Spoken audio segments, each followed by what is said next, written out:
अनुज जी, ये हम समझना चाहेंगे आपसे, जो इतनी बड़ी गिरावट हमने चांदी में देखी है, खास तौर पर ये सेंटिमेंट बिगड़ने के पीछे क्या बड़ी वजह आप मान रहे हैं?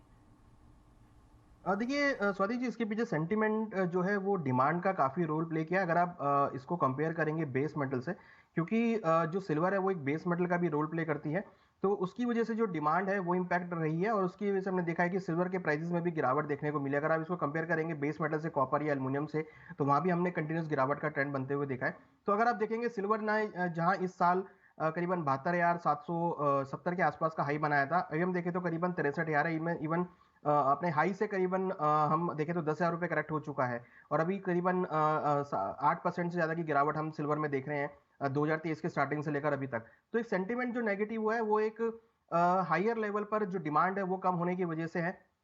और जनरली हम देखते हैं कि 72-73 हजार काफी स्ट्रॉन्ग एक रेजिस्टेंस के तौर पर भी देखने को मिला।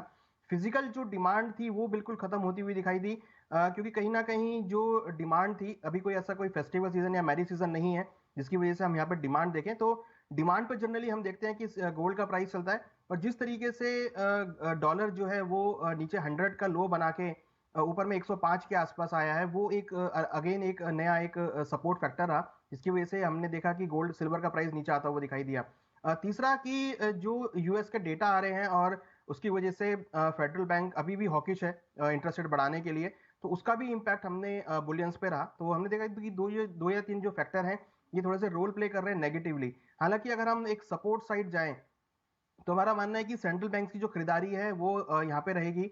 और मुझे ऐसा लगता है कि अप्रैल के महीने से, अगर हम इसको पिछले 2-3 सालों से देखें, तो जनरली जनवरी फरवरी मार्च में हम गिरावट देखते हैं, तो वही ट्रेंड यहाँ पर होता हुआ दिख रहा है। जो तेजी बनती है वो अप्रैल से देखने को मिलती है। तो एक ट्रेडिशनल वे पे मुझे लग रहा है कि आपको अप्रैल से अगेन एक रिबाउंड गोल्ड सिल्वर में आता हुआ दिखाई देगा, जहां पर हम एक तेजी बनते हुए देखेंगे। मगर फिलहाल जो सेंटीमेंट अभी है, क्योंकि फेडरल बैंक की मीटिंग भी करीबन 23 मार्च के आसपास है, तो वो जो मीटिंग रहेगी उस मीटिंग पे आगे डिसाइड होगा कि उनका क्या टारगेट है इन्फ्लेशन को लेके और इंटरेस्ट रेट को लेके, क्या स्टेटमेंट है उनकी हॉकिश है या लेस हॉकिश है। तो उसके बाद हम एक नया ट्रेंड बनते हुए देखेंगे, और हमारा ऐसा मानना है कि इस साल जो इंटरेस्ट रेट है यूएस के वो पीक आउट होते हुए दिखाई देंगे। अगर वो पीक आउट होते हैं तो अगेन हमें गोल्ड सिल्वर में ट्रेंड को मूव ऑन होते हुए देखेंगे, और मोमेंटम अगेन गोल्ड सिल्वर में आता हुआ दिखाई देगा, क्योंकि अनसर्टेनिटी जो है वो कंटिन्यूस बनी हुई है।